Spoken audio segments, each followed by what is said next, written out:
Olá, seja bem-vindo neste vídeo, seja bem-vindo neste canal. Este canal tem o objetivo, como sempre dissemos, de nos ajudar a termos uma melhoria em nosso comportamento, para termos resultados em nosso comportamento e esclarecer por que fazemos como fazemos ou agimos como agimos. Eu mesmo e os outros estamos aqui para poder seguir nessa jornada em direção ao autoconhecimento. Sem mais delongas, hoje nós vamos falar, como já está na tela aí para você, sobre o narcisismo. Então vamos aqui já essa célula e vamos verificar primeiramente a respeito da definição. O que se define, ou o que define um narcisista? Como diz aqui, olha só, é o amor por si mesmo e sua imagem física, espiritual e intelectual. Estamos falando que isso é um grande gerador de orgulho, presunção, arrogância, prepotência. E nós também temos aqui que o narcisista condiciona a sua felicidade em receber de todos os objetos e ambientes cuidados, segurança, reconhecimento, ou seja, bens materiais, tempo, valorização, para que sua autoestima seja mantida. Então, o comportamento torna o narcisista um ser humano extremamente orgulhoso, exigente, vaidoso, egoísta e invejoso. É uma característica do narcisista, principalmente estamos falando do primário, porque todos nós temos em nosso comportamento, sim, um narcisismo. Nós passamos para um secundário, entretanto, nós estamos falando aqui de algumas exacerbações.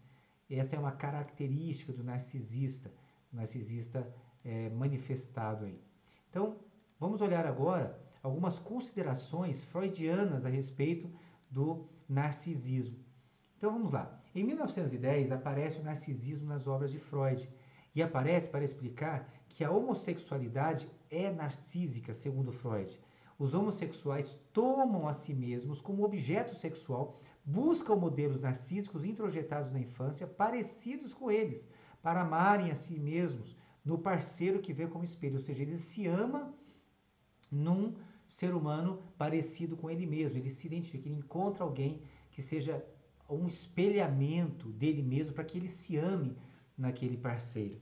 Ou seja, ele está vendo na figura do parceiro ele mesmo e também dentro dessa visão narcísica como a sua mãe o via. Então Freud desenvolve uma proposta de uma fase chamada período de latência. Vamos ver o que é isso. Quando que é este período? Ele se localiza entre a fase fálica e a fase genital. E qual é aí a fase fálica? Vamos lá. A fase fálica se localiza na idade da criança entre 13 e 5 anos de idade. Nessa fase, a criança está transicionando entre o período de objeto parcial para o objeto total. Estamos falando de uma fase da elaboração do ego da criança. Então, nessa fase, ela está dentro do seu objeto parcial. O que é o objeto parcial? É o objeto que ela toma nessa parcialidade para amar. Então, o seio da mamãe é um objeto parcial, a boquinha da criança, ela tem muita zona erógena na boca, então o mamar, o dedinho, chupa o dedão do pezinho, então a criança precisa sempre colocar alguma coisa na boca, tudo que ela pega, ela põe na boca. Então, nós estamos vendo essa fase da criança que chamamos de fase fálica, e ela utiliza objetos parciais, como já disse, a boquinha e a mãozinha, ela vai se descobrindo e ela precisa desses objetos parciais. Então, nós podemos dizer que nessa fase se unificam aí as pulsões sexuais e ela descobre seus próprios órgãos genitais e eles vão se tornando na medida desse desenvolvimento da criança, objetos totais ao invés de parciais. Isso significa que se encerra, nesse período de 3 a 5 anos, está se encerrando a fase de objetos parciais. Então, inicia-se o narcisismo agora secundário, na busca desses objetos totais que possam satisfazer em nível sexual. Não estamos falando da compreensão de sexualidade nem de erotismo da criança. Não, não é isso. Estamos falando do encontrar das suas zonas erógenas, que são os seus libidos sexuais, que ela não tem nenhuma compreensão disso ser algo erótico. mas algo que é da sua própria função dentro do seu organismo, a autodescoberta do seu organismo. E nessa busca de objeto total, ela se encontra, ou ela encontra a si mesma como um objeto de amor, e então desenvolve narcisismo. Então ela passa a se amar, ela passa a se encontrar, ela passa a se autoanalisar e ela passa a amar os seus próprios membros do seu próprio corpinho e passa então a uma fase que nós chamamos, que Freud, segundo Freud, chama aí de objetos totais. Então a fase genital já se localiza por volta dos 12 anos de idade. E nessa fase os órgãos genitais estão prontos para a reprodução. Essa é uma fase de finalização do que Freud chama da fase fálica, do período de latência. E o período de latência aqui está exatamente entre os dois, entre a fase fálica e a fase genital. Esse período de latência está entre 3, 4, 5 anos e até 12 anos. E é o período em que a criança começa a tomar seu próprio corpo como objeto de amor. Essa é uma fase de transição, como eu já disse, do narcisismo primário para o secundário. Então, nessa fase, ela começa a encontrar resistências fora do seu corpo.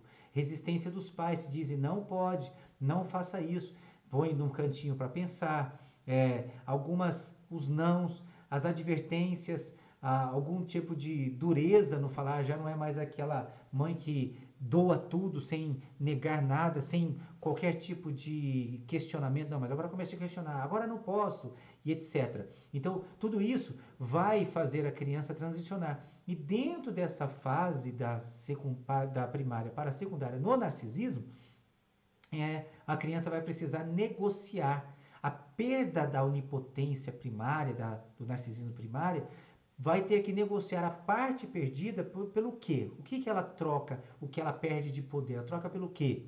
Ela troca por elogios, ela troca por reconhecimento, ela troca por ela ser elogiada. Olha, muito bem, filhinho, você fez isso, parabéns. Então, é uma fase muito perigosa, no sentido dessa transição ser muito.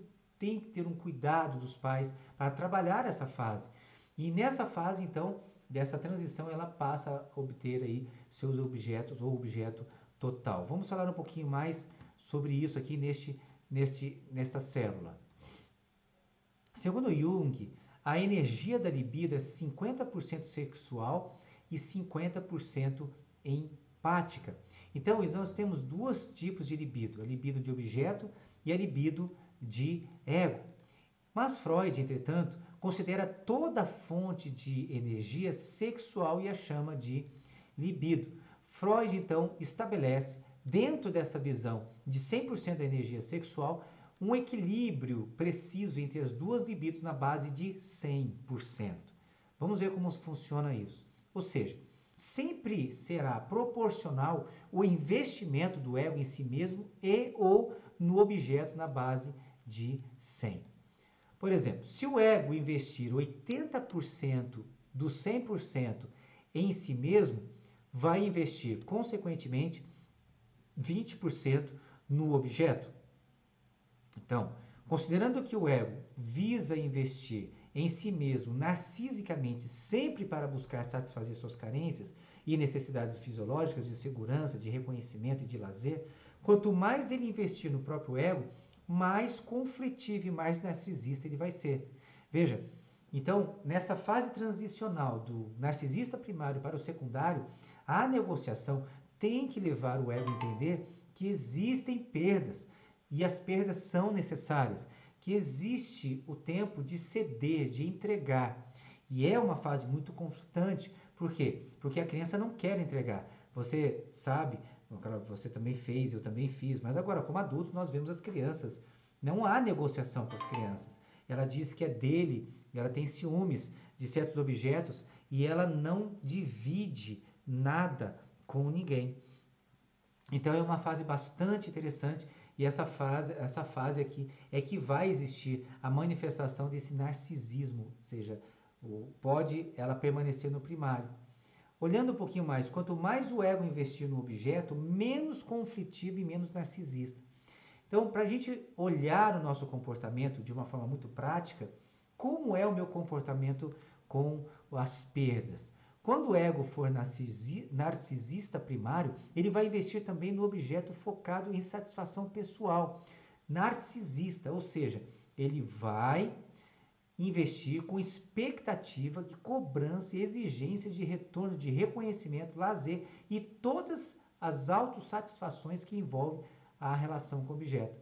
Então, nessa fase, se há investimento, se os da barra nessa proporção de 100%, se o ego se mantiver nos 80%, ele vai ser altamente narcisista primário, mesmo na fase adolescente, na fase adulta.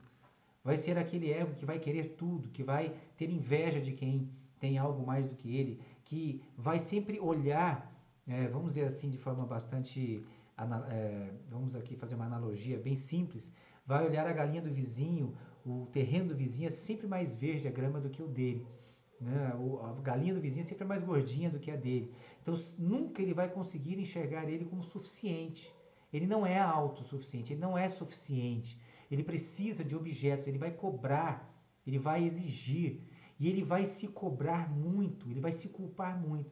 Então, se há dentro de você, de alguma pessoa que você conhece, tenho certeza que você não, imagina, só eu, é só isso que isso só acontece comigo, essa autoexigência que eu tenho comigo, de me culpar porque não deu certo, de ser perfeccionista, ou seja, eu não consigo fazer porque sempre tem alguma coisa para ser feito para que eu possa começar a fazer algo que eu queira fazer. Já viu isso ou não? A procrastinação, não, quando eu terminar a tal curso, aí eu trabalho tal área. Ah, quando eu fizer aquilo, então aí eu vou conseguir. Aí, quando terminou aquilo, mas ainda falta aquilo. Quando eu fizer aquilo, aí eu... Sabe aquela procrastinação, aquela perfeição, faz as pessoas sofrerem. Então vem um sofrimento desse perfeccionismo, dessa culpa, dessa frustração, de exigir das pessoas e as pessoas nunca conseguirem entregar. Então, todo o narcisista adulto, narcisista primário principalmente, focado em si mesmo, esse narcisista doente, ele vai estar nessa base sempre de 80, 70, e os 30 que sobrar, ou 20, ele vai também exigir para si mesmo. Tá bom? Então, nós vamos terminar aqui e na próxima aula, no próximo vídeo, a gente vai falar sobre a influência do narcisismo estético na formação do ego. Tá joia? Então, ficamos por aqui. Eu te peço que você se inscreva neste canal se você gostou, se você toque o sininho aí e também você compartilhe com alguém que você entenda que seria interessante ter esse conteúdo. Faça seus comentários, perguntas, enfim, vamos juntos nessa jornada em direção ao autoconhecimento. Um grande abraço e até o próximo vídeo.